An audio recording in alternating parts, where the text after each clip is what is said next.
Akio Toyoda, the man, the myth, the legend. Akio Toyoda adalah cucu dari Kiichiro Toyoda, sang pembuat Toyota, dan juga merupakan CEO dari perusahaan mobil terbesar di dunia, Toyota. Yang buat nggak tahu Toyota itu apa, lu tinggal di Batu ya. Dan Akio Toyoda juga merupakan CEO terkeren di dunia. Menurut gue ya, gue bilang ini karena pasti nanti ada yang mikir, bang gimana kok Elon Musk bang? Elon Musk suka meme dan suka main Twitter, lucu juga dia juga suka buat flamethrower. Ya yang menurut gue itu juga keren sih, tapi gak sekeren ini nih bos.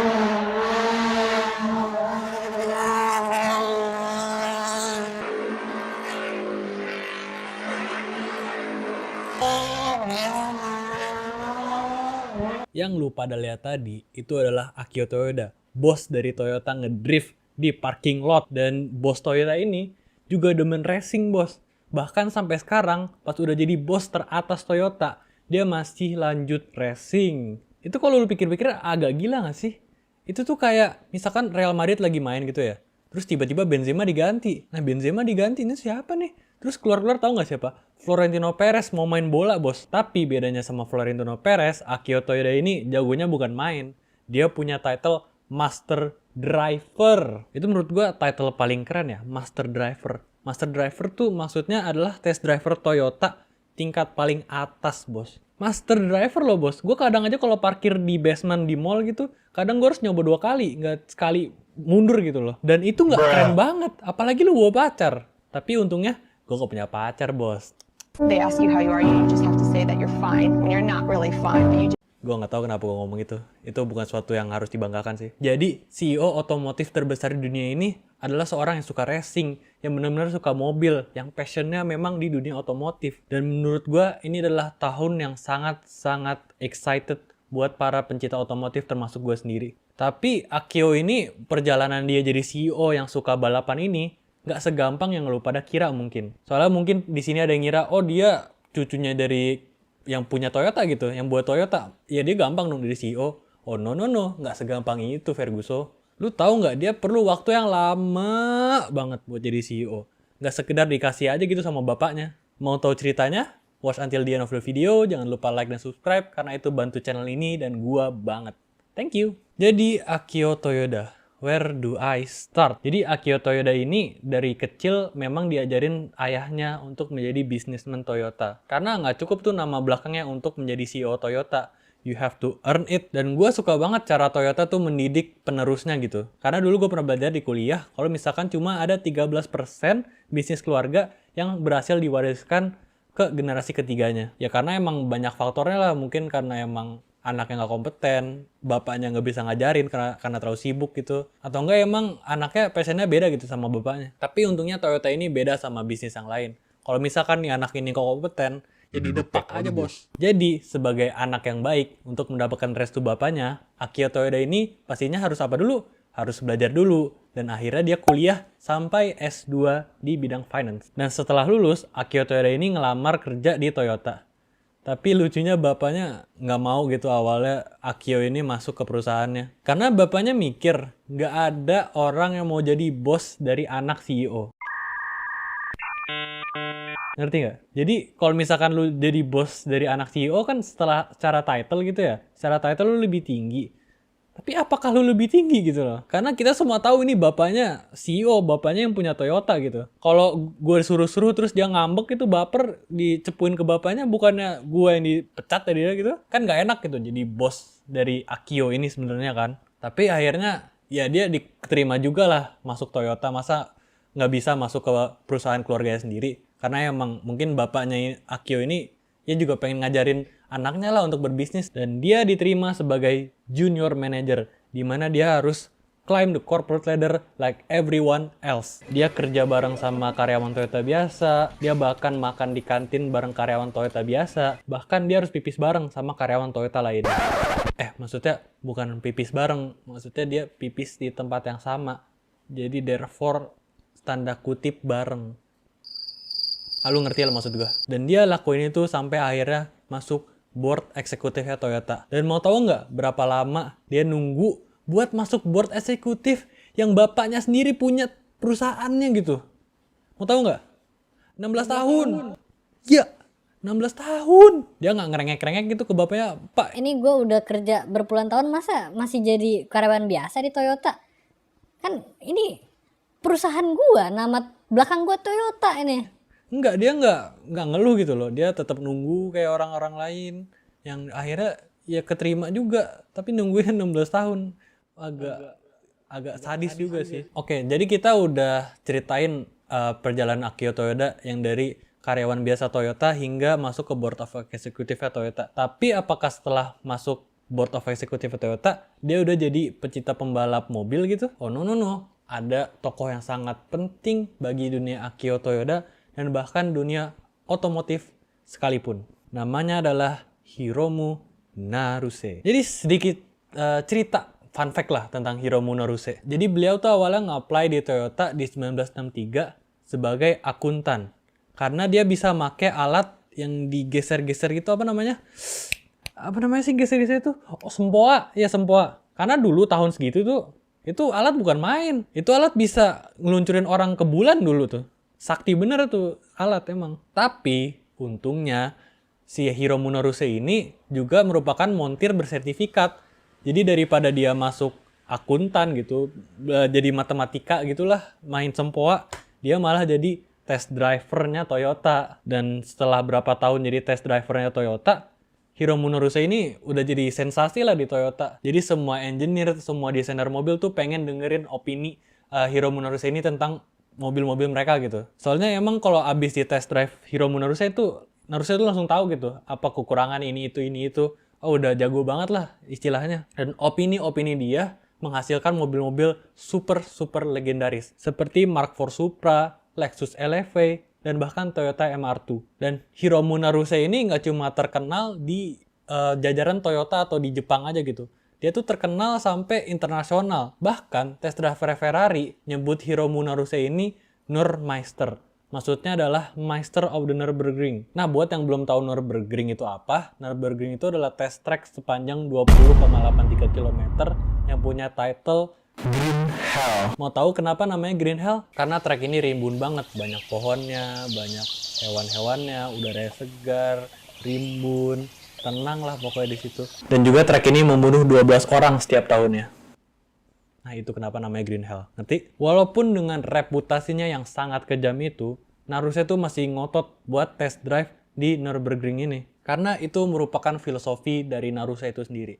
To build ever better car. Dan untuk membuat mobil yang lebih baik, sebuah mobil harus dites di keadaan paling ekstrim yang pernah ada. Tempat yang sebuah mobil jalanan biasa nggak mungkin lewatin gitu dalam seumur hidupnya. Naruse juga bilang bahwa roads make cars. Jadi hanya dengan mencoba balapan 24 jam, mencoba rally, mencoba Dakar, kita bisa tahu apa kekurangan mobil tersebut dan bagaimana cara memperbaikinya untuk lebih cepat dan tentunya pasti untuk lebih reliable. Ini menurut gue suatu pandangan yang sangat keren ya. Karena dulu gue pas kecil ngira ngapain sih balapan-balapan gitu, udah bahaya, banyak orang meninggal, terus ngabisin bensin lah, bannya sampai botak gitu, bukannya banyak banget ya ongkos yang harus dikeluarkan.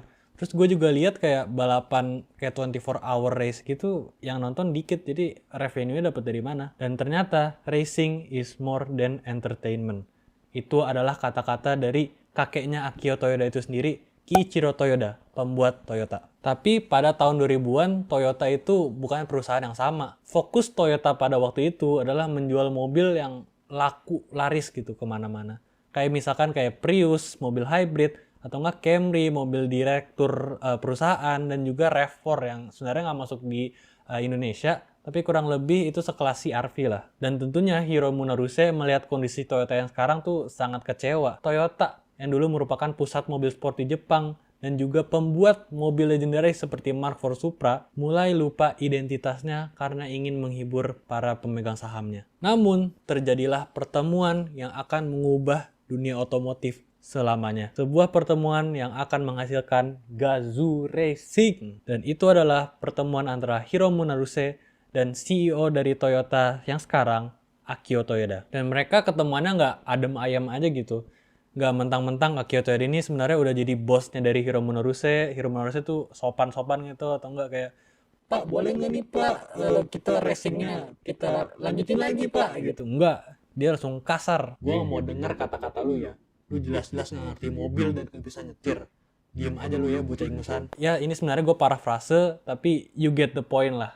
Pertemuannya sangat panas waktu itu. Tapi untungnya Naruse ini ngomongnya ke Akio gitu. Kalau mungkin ke bos lain langsung baper, langsung dipecat kali Naruse itu. Terus Naruse juga menawarkan diri dia untuk mengajarkan Akio untuk balapan gitu. Akio pun ambil saran dan tawaran dari Naruse itu untuk belajar balapan. Dan Naruse ini adalah guru yang super killer, bos. Bukan mentang-mentang dia bos gua, bakal gua baik-baikin. Enggak. Jadi, dia bawa Akio ke tempat tersulit, bahkan sulit untuk pengemudi profesional manapun. Tempat favoritnya Naruse.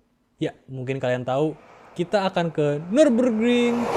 Jadi guru terbaik, cek. Tempat belajar terbaik, cek. Namun, mobil terbaik, nggak ada. Karena kita udah bahas tadi kan, Toyota itu udah stop pembangunan mobil sportnya. Jadi lucunya, Akio ini nyari mobil bekas. Nah, mobil bekasnya itu Mark IV Supra, yang ya merupakan mobil legendaris, tapi ya itu udah mobil bekas, udah nggak diproduksi lagi. Padahal brand mobil lain kalau ke Nürburgring tuh bawa mobil yang akan diluncurkan 2-3 tahun gitu.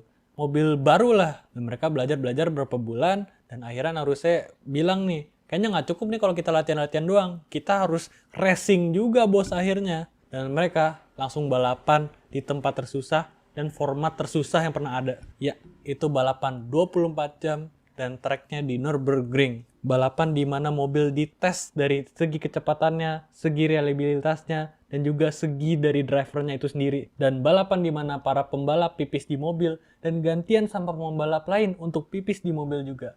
Ya, emang beres banget balapan ini, bos. Tapi ya, kita udah bahas tadi kan, kalau misalkan Toyota ini perusahaan yang nggak peduli balapan gitu sebenarnya. Dan Akio waktu itu belum jadi presiden dan CEO dari Toyota. Dan jadinya pas Akio sama Naruse mau buat tim balapan, itu nggak dapet restu dari Toyota sendiri. Jadinya Toyota nggak mau ngasih mobil mereka gitu. Jadi mereka beli 2 mobil bekas. 2 mobil itu adalah Altezza. Dan juga lucunya, mereka tuh nggak bisa bawa nama Toyota untuk balapan ini. Dan tapi, karena Akio ini megang hak di Gazoo.com, akhirnya namanya Gazoo Racing. Nah, sedikit tentang Gazoo. Nah, Gazoo itu sebenarnya awalnya sebuah perangkat yang ada di seluruh Jepang, itu disebarin buat orang lihat gitu tentang harga-harga mobilnya, informasi mobil-mobil. Jadi orang bisa lihat, nah itu namanya Gazoo. Dan yang akhirnya dipindahin jadi website, jadi Gazoo.com. Dan itu Akio yang megang. Dan sekarang dia bisa bawa nama Gazoo itu buat ke racing mereka. Gitu, geng. Dan karena sebenarnya Toyota tuh nggak mau dunia tahu kalau misalkan Akio itu balapan gitu. Karena emang Akio waktu itu udah jadi eksekutifnya Toyota. Dan mungkin publik juga udah tahu waktu itu kalau misalkan Akio ini bakal jadi penerusnya Toyota gitu. Penerus pemimpin Toyota. Jadi kalau publik tahu hal ini, mungkin sahamnya Toyota bisa drop gitu. Karena ya sebuah penerus perusahaan itu punya hobi yang sangat berbahaya gitu. Yang hobi dimana mungkin ratusan bahkan ribuan orang meninggal gitu di hobi tersebut, dan pastinya nggak bakal diterima sama baik gitu bagi pemegang saham. Kan pemegang saham juga sebenarnya maunya yang safe aja gitu, nggak mau ngambil resiko. Dan jadinya Akio tuh pakai nama samaran, namanya adalah Moritso. Jadi dengan anggota tim yang amburadul, dengan pengalaman yang sangat minim, dan juga mobilnya butut bekas yang dimodif-modif lah. Bahkan drivernya adalah bosnya Toyota sendiri, dan juga bahkan mereka nggak dapet restu dari perusahaannya sendiri untuk balapan. Ini tuh kayak main Dynasty Warrior, difficulty-nya chaos gitu. Tepok sama anak-anak udah setengah kali nyawanya. Jadi dengan faktor-faktor tersebut, kayaknya orang-orang udah pada tahu sih kesempatan mereka menang tuh hampir nol lah. Makanya dunia waktu itu gempar banget pas dia menang, anjir.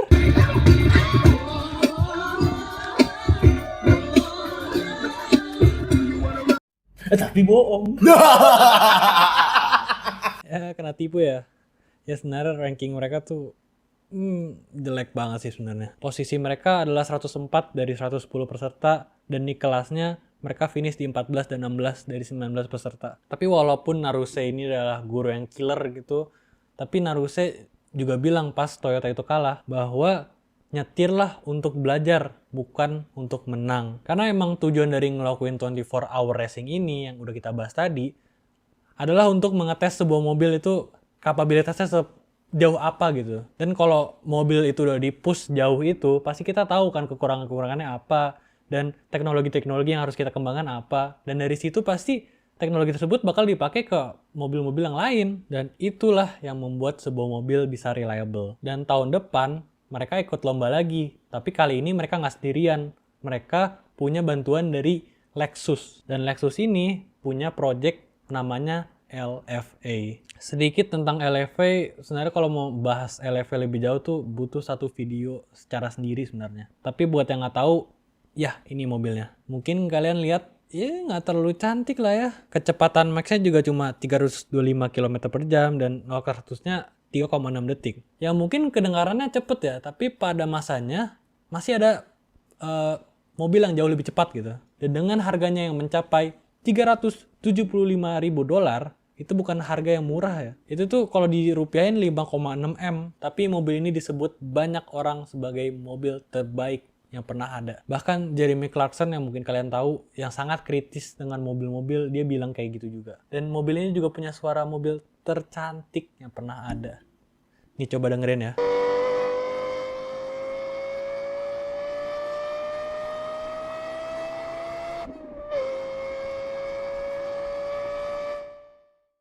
Yap, kira-kira gitulah suaranya.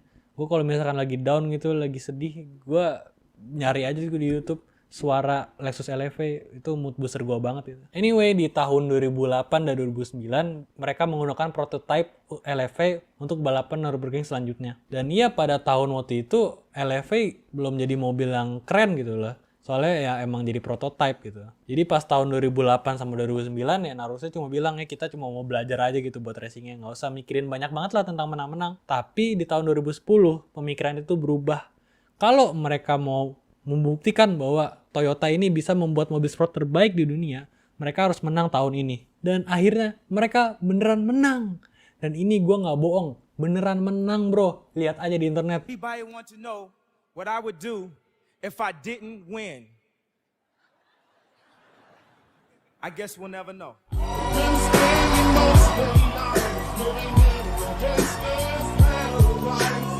Tapi sayangnya kemenangan tersebut nggak bisa dirayain lama-lama. Karena 1 bulan setelah menang, Naruse meninggal dunia. Ia sedang mengemudi Lexus LFA-nya yang dia tes berapa jam yang lalu. Dan dia menabrak sebuah BMW yang juga merupakan mobil tes di Nürburgring pada saat itu. Tentunya Akio Toyoda sangat terpukul mendengar hal ini. Teman baiknya dan juga mentornya meninggal saat Gazoo Racing ini sedang di atas-atasnya. Bahkan saking terpukulnya, Akio Toyoda tuh ingin menghentikan Gazoo Racing secara keseluruhan. Tapi dia ingat ini bukan suatu hal yang Naruse inginkan. Dan akhirnya, Akio ini yang sudah menjadi CEO pada masa itu, membuat racing departemen secara khusus bernama Toyota Gazoo Racing. Dari logo yang biasa disebut sebagai GR, Toyota sudah menghasilkan mobil-mobil berbau super yang sangat exciting buat beberapa tahun ini dan beberapa tahun ke depan. Seperti GR Yaris, GR86, GR Supra, dan juga GR Corolla yang baru banget keluar, yang gua harap masuk. Please, masuk Indonesia. Emang kalau masuk Indonesia, lu ada duit bro? They ask you how you are, you just have to say that you're fine when you're not really fine, but you just can't get into it because they would never understand. Ya, walaupun Hiromu Naruse ini sudah tiada di muka bumi ini, filosofi dan passion dari Naruse masih hidup melalui Akio Toyoda, seorang presiden dan CEO perusahaan mobil terbesar di dunia, dan juga penyuka pembalap. Dan gue sebagai penyuka dunia otomotif, sangat excited apalagi nih yang bakal dikeluarin dari Gazoo Racing. Dan apalagi nih terobosan dari seorang Moritso, sang master driver, dan juga Akio Toyoda, CEO of Toyota. Ya, sekian dari gue. Stay cool, stay healthy. See you next time.